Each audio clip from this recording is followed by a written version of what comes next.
Welcome to the decade that reshaped the Earth. These excavators weren't upgrades, they were revolutions.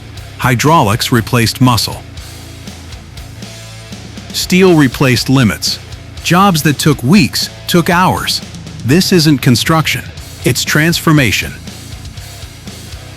Number 1. Hitachi EX3500. Launched 1987. When people talk about excavators, they often imagine 20-30-ton machines digging foundations and loading dump trucks. But the late 1980s also marked something else. Hydraulic excavators expanding into truly massive mining rolls at a scale that changed how big operations moved material. Hitachi's corporate history records that in 1987, it developed and launched the EX3500 ultra-large hydraulic excavator, and notes it was the largest in the world at the time. That's a construction industry turning point, even beyond mining. Once ultra-large hydraulics proved themselves, the idea of what hydraulics could replace, rope shovels in certain scenarios, older loading methods, and mixed fleets, started shifting. Bigger hydraulic excavators also influenced technology that trickled down. Stronger structural design methods, heavier-duty hydraulic components, and job site expectations for reliability under constant high load. The EX3500's lasting impact comes from what it represents, a proof-of-concept era where hydraulics were no longer only about versatility and finesse, they were about raw production. Whether you're moving overburden, loading large haul trucks, or working in heavy quarry environments, a machine at this scale forces the whole operation to evolve. Maintenance planning, support equipment, transport logistics, and operator training. Even if most contractors never touch an EX3500, the decade's push toward bigger, more capable hydraulics helped define the modern earth-moving ecosystem. So the changed construction forever angle here is simple. The late 1980s weren't only about compact machines and mid-size fleet staples. They were also about hydraulics expanding upward, proving that hydraulic excavators could dominate at sizes that used to be almost unthinkable. Number 2. Hitachi EX1800. Launched 1987.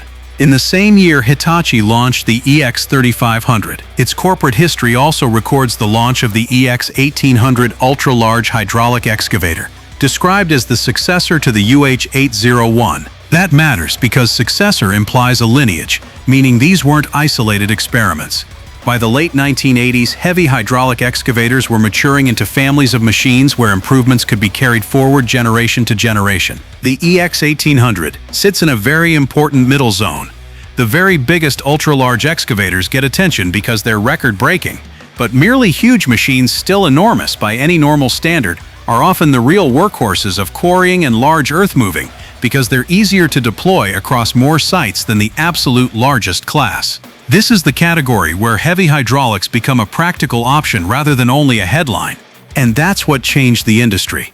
Once heavy hydraulic excavators became common enough to be treated as normal fleet choices, they started shaping job planning the way mid-size excavators shape general construction. Production targets, truck matching, maintenance scheduling, and even workforce specialization evolved around these machines. The EX1800 also represents a broader 1980s shift. Manufacturers weren't just increasing size, they were systematizing it. They weren't simply making one big machine. They were building platforms that could be updated and improved, with successors that carried the line forward.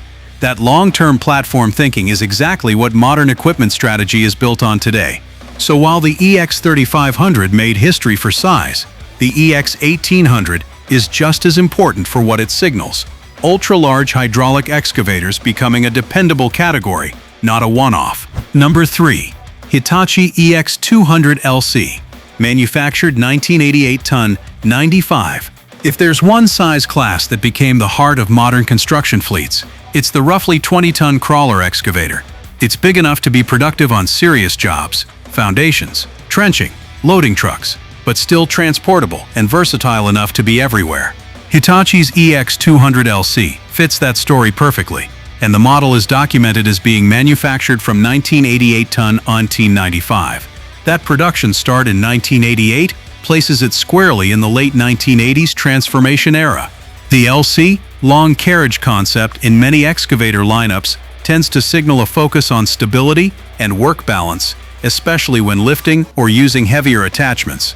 Without making risky claims about exact features across every variant, the important point is that machines in this class became the do-everything core.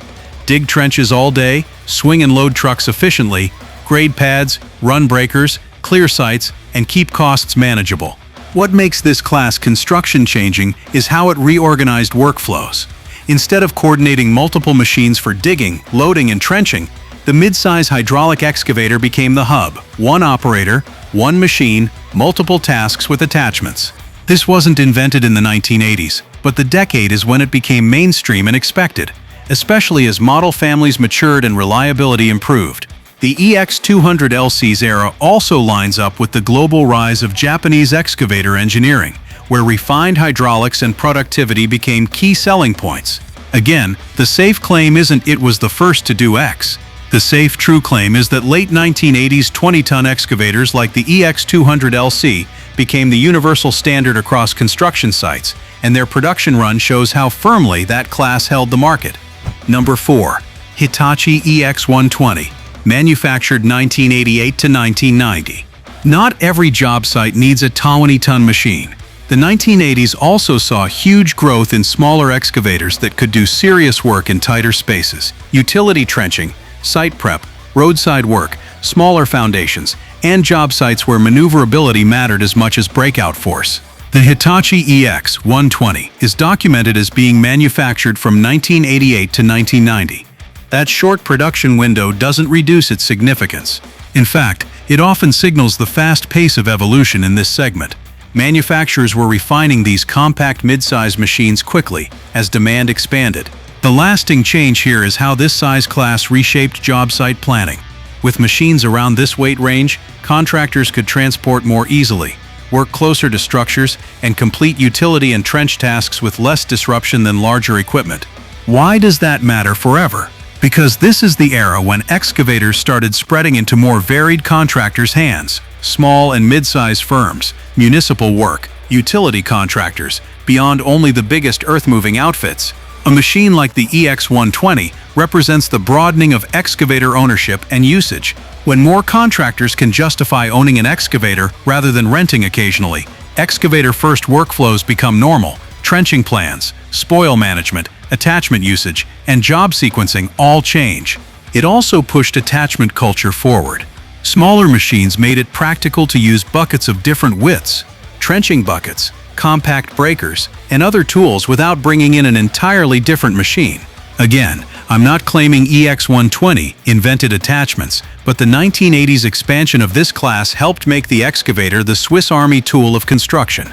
In short, late 1980s machines like the EX120 helped cement the idea that there's an excavator for every job size, and that the excavator can be central even on smaller projects. Number 5. Komatsu PC200-3, manufactured 1986 to 1989. The mid-size excavator market in the 1980s wasn't just growing, it was becoming intensely competitive. Komatsu's PC200-3 is documented as being manufactured from 1986 to 1989. That places it right in the middle of the decade, when contractors increasingly expected a machine to deliver strong cycle times, smooth control, and consistent reliability. The changed construction story here is about standardization and expectations. By the mid-1980s, contractors weren't comparing excavators only on whether they could dig. They were comparing production, how quickly the machine could load trucks, how smooth it was in combined operations, and how predictable it felt across long shifts. Machines like the PC200-3 helped define this era's baseline for what a 20-ton class excavator should be. This also reflects how Komatsu positioned itself globally. Strong product lineups, consistent model progression, and a push to compete head-to-head in the same fleet categories that had become the universal standard. The PC200-3 era is part of why, today, PC200 is almost a generic phrase on many sites for that mid-size excavator class, even though it's a specific Komatsu family. Another lasting change from this period is how fleets built consistency. Once a manufacturer's mid-size excavator became trusted, fleets could standardize training, parts strategies, and operator familiarity. That matters because the excavator was becoming the center of job site production. If the excavator is the hub, then standardization and predictability become powerful. The PC200-3's documented manufacturing run shows it was firmly part of that 1980s consolidation. So the forever change isn't one magical feature. It's that 1980s mid-size excavators like the PC200-3 turned excavator performance into a measurable competitive discipline, and that mindset still defines equipment buying today. Number 6. Komatsu PC400-3, manufactured 1988 to 1995. By the late 1980s, construction sites were changing. Projects were getting larger, timelines tighter, and expectations higher. Contractors no longer wanted just a bigger excavator. They wanted a machine that could replace multiple pieces of equipment, reduce labor needs, and maintain consistent production all day. The Komatsu PC400-3, produced from 1988 to 1995, represents that shift perfectly. This machine sat in a powerful middle ground. It was large enough to handle serious earth-moving, mass excavation, and heavy truck loading, yet still practical for general construction contractors, not only mines and quarries. That balance is what changed the industry. It allowed medium and large contractors to step into higher production workflows without jumping to ultra-heavy mining equipment. Before this era, many contractors relied on combinations: loaders for loading, dozers for pushing, and smaller excavators for digging. With machines like the PC400-3, one excavator could now dig, swing, load, and even perform light material handling. That consolidation reduced equipment complexity on job sites and reshaped planning. Instead of orchestrating multiple machines around a pit, the excavator became the center of production. The 1980s also marked the point where hydraulic systems became refined enough that large excavators could perform smooth, controlled movements, even under heavy load. That matters because productivity is not just about raw power, it's about how efficiently a machine cycles. A machine that moves fluidly and predictably allows an operator to maintain rhythm. Over a 10-hour shift, that rhythm becomes money. The PC400-3 era is when contractors started expecting big excavators to behave like precision tools rather than blunt instruments. That expectation still defines modern heavy equipment. Today, a 40-ton excavator is assumed to be smooth, predictable, and versatile. In the 1970s, that wasn't guaranteed. That normalization changed construction forever. It allowed large-scale earth-moving to move faster with fewer machines, fewer operators, and tighter schedules. The PC400-3 stands as a symbol of that transition, from big and rough to big and refined. Number 7. Liebherr R912. Produced 1982 to 1992. While Japanese manufacturers were reshaping global expectations, European builders were refining a different philosophy: compact strength, precise hydraulics, and machines built for dense, regulated environments. The Liebherr R912, produced from 1982 to 1992, is a perfect example of how European engineering influenced worldwide construction. The R912 sat in a versatile size range that made it ideal for urban work, infrastructure projects, and sites where space and access were limited. Europe's tighter job environments demanded machines that could operate efficiently without sprawling footprints. That requirement drove innovation in control precision, compact design, and balance. What changed construction here was not brute force, it was control. The R912 era emphasized that an excavator must be more than powerful. It must be predictable, responsive, and safe in close quarters. That philosophy eventually spread worldwide as cities grew and infrastructure projects became more complex. Urban construction today, metro lines, utilities, road widening, foundations between existing structures, depends on excavators that can work accurately in confined spaces. The 1980s European approach helped shape that future. Machines like the R912 showed that hydraulic excavators could be both productive and delicate. This also influenced operator culture. Instead of treating excavators purely as digging tools, contractors began seeing them as precision instruments. That shift affects training, safety practices, and job planning even now. The R912 didn't need to be the biggest or the most famous. Its legacy lies in proving that refinement is as important as strength. Modern construction depends on that idea. Number 8. Caterpillar 235. Early 1980s production. Caterpillar entered the hydraulic excavator world later than some competitors, but when it committed, it did so with purpose. The Caterpillar 235, produced in the early 1980s, represents CAT's move to fully embrace hydraulics in serious construction and earth-moving roles. This mattered because Caterpillar had enormous influence over North American contractors. For decades, many fleets were built around CAT dozers, loaders, and scrapers. When Caterpillar began offering large, capable hydraulic excavators, it accelerated acceptance across the market. The 235 was not just another excavator. It was a statement that hydraulics were no longer an alternative. They were the future. Once contractors trusted hydraulic excavators from a brand they already relied on, adoption exploded. Excavators began replacing older digging methods across highway construction, pipelines, foundations, and mass excavation projects. Instead of treating hydraulic excavators as specialty machines, fleets began building around them. That cultural shift changed construction workflows permanently. Projects became excavator-centered. Job planning assumed that digging, loading, and grading would be handled by a single primary machine. The Caterpillar 235 stands for that turning point in North America, the moment when hydraulics became mainstream, not experimental. Number 9. John Deere 690B.